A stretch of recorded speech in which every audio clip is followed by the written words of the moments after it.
Everyone, this is a video to introduce you to basic navigation in SPSS. First off, you can find SPSS on any of the lab computers in the basement of the Kimball Tower. That is the best option because the program will be faster and easier to use when it's locally on the computer. However, BYU does make SPSS available on your laptop through a remote desktop application. To access this, go to app.byu.edu,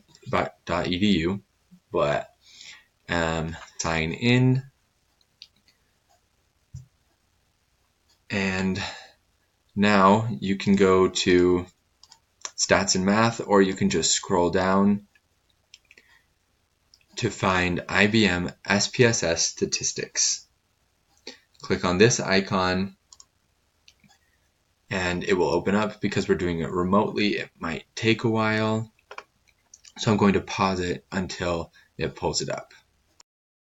SPSS has finally pulled up. It gives me this welcome screen with some recent files, which is really useful when you open up SPSS again. But since you guys are probably doing it for the first time, we're just going to close that. The first thing I need to do is open up the data file that I just imported from Qualtrics. So I'm going to go File, Open, Data, navigate to wherever it is. It might be a little complicated. You might have to find the right place. For example, I went to C and then Users and then my username, and then I was able to find my files. Get here. This is the most recent one. We'll go here. Open that.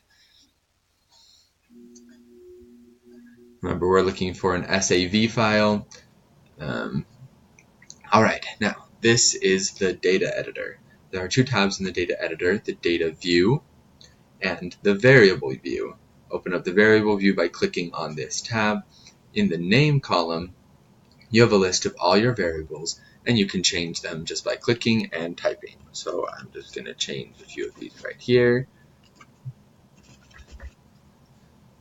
I recommend giving very good variable names because it makes it easier to work with. The label tab lists the questions associated with that variable, and the values tab lists the answers to that variable. So for example, I asked, are you LDS? And my answers were yes or no. It was a very specific survey. Don't do this on yours. Gender, what is your gender? And I had, and I can click on this little thing in the corner to bring up the values. So I click on that. I say male, female, prefer not to say. Again, very simple.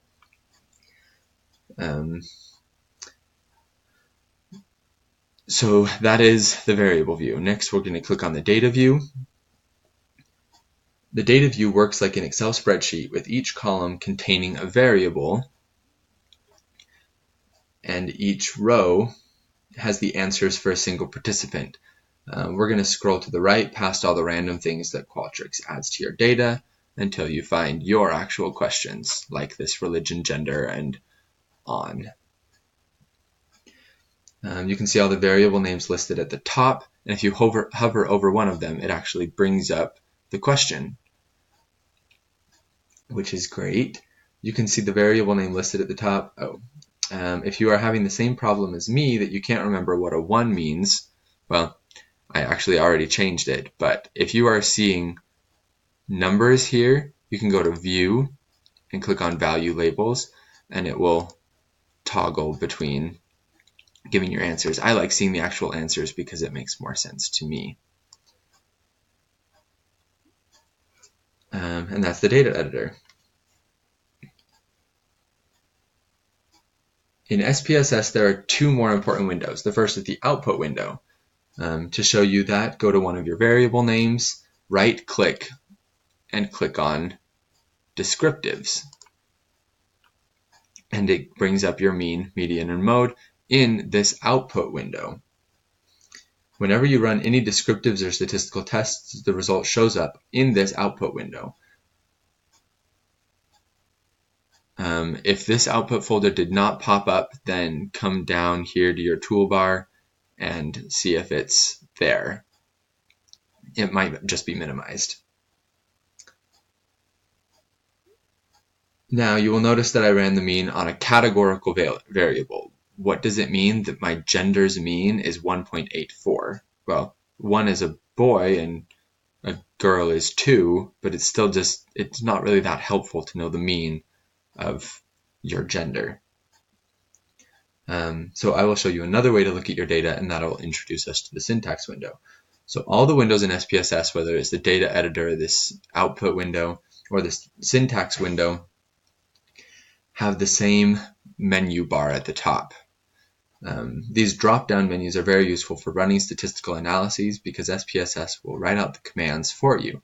So we're going to go up to Analyze, Descriptive Statistics, Frequencies, and we're going to come down until we see Gender. We're going to click on Gender, and we're going to move it over. Now there are some other things here which can be useful. However, for frequencies, it's usually not a big deal. Now you have two options here.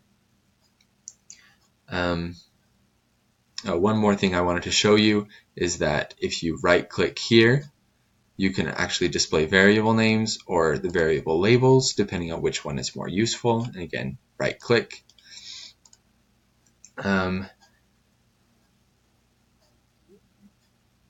If you click OK, it goes straight to the output window, which is simple and easy, and if you're only running things once, it's fine to just click OK. However, when you know you're going to be doing something multiple times or you want to run your analyses on different days, it can be useful to save it so you don't have to redo this every time. Descriptives will give you that mean, median, and mode that we just did. Frequencies, it saves it one time. It saves whatever the last test you did was. I'm going to click Paste. When I click Paste, it pulls up this syntax window and it shows you the command here. This dataset1 activate is not really that useful, so I'm just going to delete it. That's useful when you're using multiple datasets, but probably most of you will not be using that, so I'm just going to delete it. Highlight this and click Run, and it does the exact same thing, except now I can do that as many times as I want. If I just click Run, it runs it again, which is very useful, maybe not for frequencies, but when you're actually running your t-test or correlation, that can be a very useful feature.